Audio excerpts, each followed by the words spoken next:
एक थन वाली गाय। ये कहानी है सीतापुर गांव की, जहां रामू नाम का एक आदमी रहा करता था। रामू ने एक गाय पाल रखी थी जिसका नाम सुनहरी था।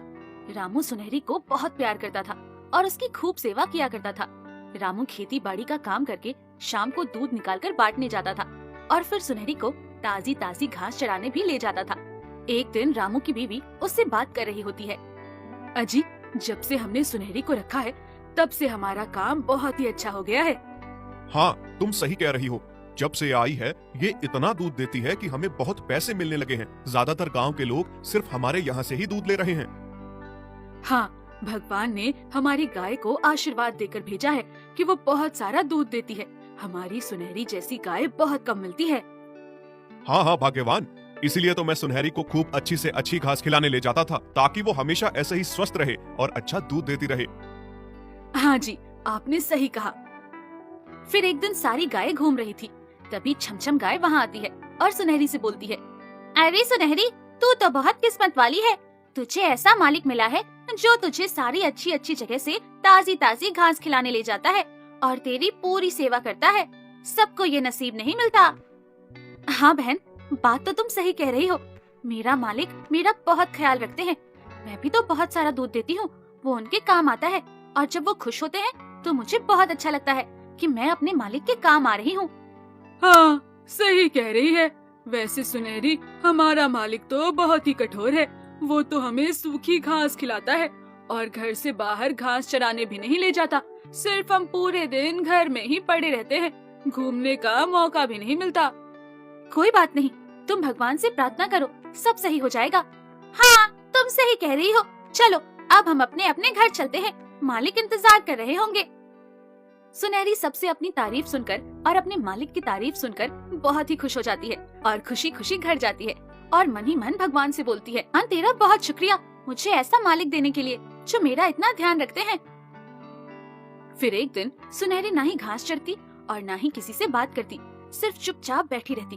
तब रामू उसकी चिंता करता है और बोलता है, अरे सुनहरी, क्या हो गया तुम्हें आज? ना तो तुम कुछ बात कर रही हो, ना ही कुछ खा रही हो। तभी पत्नी बोलती है, कोई बात नहीं जी, क्या पता आज इसका मन ना हो। आज आप इसका दूध भी मत निकालना। चलो ठीक है, कोई बात नहीं, आज इसे आराम करने देते हैं। फिर 2-3 दिन रोज सुनहरी ऐसे ही व्यवहार करने लगी। तब रामू फिर बोलता है, रेखा, मुझे लगता है हमें सुनहरी को डॉक्टर के पास ले जाना चाहिए। इसे काफी दिन हो गए हैं, ये बहुत ही अलग बर्ताव कर रही है और दिन पर दिन कमजोर भी होती जा रही है। हाँ, आप सही कह रहे हो, हमें भी दूध का नुकसान हो रहा है।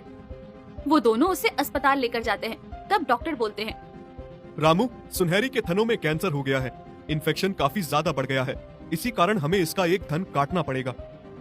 डॉक्टर, ये आप क्या बात कर रहे हो? आप मेरी सुनहरी के थन काट देंगे तो वो दूध कैसे देगी? ये समय ऐसी बातें करने का नहीं है, हमें जल्दी ऑपरेशन करना होगा। फिर डॉक्टर सुनहरी के थन काट देते हैं। तब रामू पूछता है, डॉक्टर, मेरी सुनहरी तो एकदम स्वस्थ है ना? और मैं उसे रोज ताजी ताजी घास खिला रहा था, वो भी अलग अलग जगह की, फिर भी कैंसर कैसे हो गया? हाँ, हो सकता है ताजी घास से भी इसके पेट में कोई ऐसा कीड़ा चला गया हो जिसने इसके पेट में इन्फेक्शन कर दिया हो और वही इन्फेक्शन कैंसर बन गया। तभी रेखा बोलती है, अब क्या होगा हमारी सुनहरी का? ये ठीक तो हो गई ना? हाँ, डरने वाली कोई बात नहीं है, हमने बस इसका एक थन ही काटा है। आप उसे घर ले जा सकते हैं। रामू और रेखा सुनहरी को घर लेकर चले जाते हैं। रामू अपनी बीवी से कहता है, अब हम सुनहरी का कुछ दिन दूध भी नहीं निकाल सकते, इसकी तबीयत खराब है। हाँ, पता नहीं किसकी नजर लग गई हमारी सुनहरी को। इतना सारा दूध दिया करती थी, अब पता नहीं क्या होगा। फिर वो कुछ दिन बाद सुनहरी का दूध निकालते हैं। तभी सुनहरी कमजोरी से गिर जाती है। वो एक बार फिर उसे डॉक्टर के पास ले जाते हैं। डॉक्टर साहब, आपने तो बोला था कि ये बिल्कुल सही है, पर ये तो गिर गया। बताओ क्या हुआ मेरी सुनहरी को? कोई डरने वाली बात तो नहीं है? डॉक्टर चेकअप करके बोलते हैं, सुनहरी गर्भवती है और साथ ही कमजोर भी, इसी कारण वो गिर गई। अरे वाह, क्या खबर सुनाई डॉक्टर साहब आपने, ये तो बहुत ही अच्छी बात है। रामू और रेखा दोनों खुशी खुशी घर चले जाते हैं।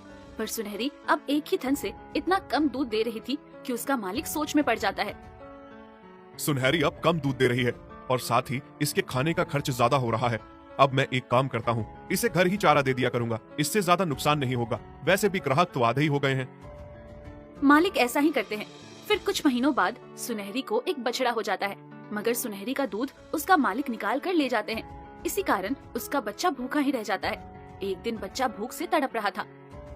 माँ, मुझे भी भूख लगी है, दूध पिला दो। बछड़ा दूध पीने की कोशिश करता है, पर सुनहरी के एक ही थन था और उसमें भी दूध नहीं आया। बच्चा रोने लगा।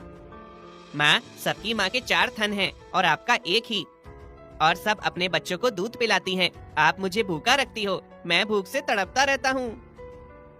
मेरे बच्चे, मैं क्या करूं? एक तो भगवान ने मुझसे मेरे सारे थन ले लिए, एक ही थन है अब मेरे पास, ऊपर से मालिक सारा दूध ले लेते हैं। अब कहाँ से तुझे दूध पिलाऊं? जिसकी वजह से उसे बहुत तकलीफ हो रही थी और सुनहरी का मालिक अब उसे ताजी ताजी घास खिलाने भी नहीं ले जाता। वो बस घास काट कर रख देता है, वो ताजी भी नहीं होती थी। मैं क्या करूं? मेरा बच्चा तो भूखा ही रह जाता है, सारा दूध तो मालिक ही निकाल कर ले जाते हैं। अब मैं क्या करूंगी? कैसे अपने बच्चे का पेट भरूं? सुनहरी ये बात मालिक से कहती है। तब उसका मालिक बोलता है, सुनहरी, मैं क्या कर सकता हूँ? तुम्हारी बीमारी में बहुत खर्चा हुआ है और अब तुम आधा ही दूध देती हो, जिसके कारण मेरा बहुत नुकसान हो गया। बहुत ग्राहक छूट गए हैं और जो दूध तुम देती हो उससे ही घर का काम चलाना पड़ रहा है, और ऊपर से अभी तुम्हारा ये बच्चा भी है, इसको भी घास खिलानी पड़ती है। मैं कुछ नहीं कर सकता, मुझे माफ कर दो, पर तुम्हारे बच्चे को भूखा ही रहना पड़ेगा। ये गाय होती तो आगे जाकर मुझे दूध देती, पर ये तो बछड़ा है। ये सब सुनकर सुनहरी मन में बोली, मालिक को क्या हो गया? मालिक तो बहुत अच्छे थे और आज ये ऐसी बातें कर रहे हैं। कुछ महीने ऐसे ही बीत जाते हैं। सुनहरी बहुत तंग हो जाती है और भगवान से बोलती है, हे भगवान, कुछ तो चमत्कार कर दे कि मेरा बच्चा भूखा न रहे। मुझे बहुत दुख होता है जब भी ये दूध मांगता है और मेरे पास नहीं होता। और भगवान, अगर कुछ नहीं कर सकते तो मुझे मार दे। एक माँ होकर भी अपने बच्चे का पेट में नहीं भर सकती तो मुझे जीने का हक नहीं है। आपने मुझसे मेरा एक थन छीन लिया, मैंने कुछ नहीं कहा, पर अपने बच्चे का खाली पेट मैं नहीं देख सकती। सुनहरी का बच्चा भूख से तड़प रहा था। ये देखकर सुनहरी बहुत रोती है। तभी एक तेज रोशनी चमकती है और अगले दिन से जब सुनहरी का मालिक उसका दूध निकाल कर ले जाता है और बाद में जैसे ही बछड़ा दूध पीना शुरू कर देता है, सुनहरी के एक ही थन में इतना सारा दूध निकलता है कि मानो दूध निकला ही ना हो। अब उसके बच्चे का पूरा पेट भर जाता है और वो शांति से सोता है। ये देखकर सुनहरी बोली, भगवान, आपका बहुत बहुत शुक्रिया, आपने मेरी बात सुन ली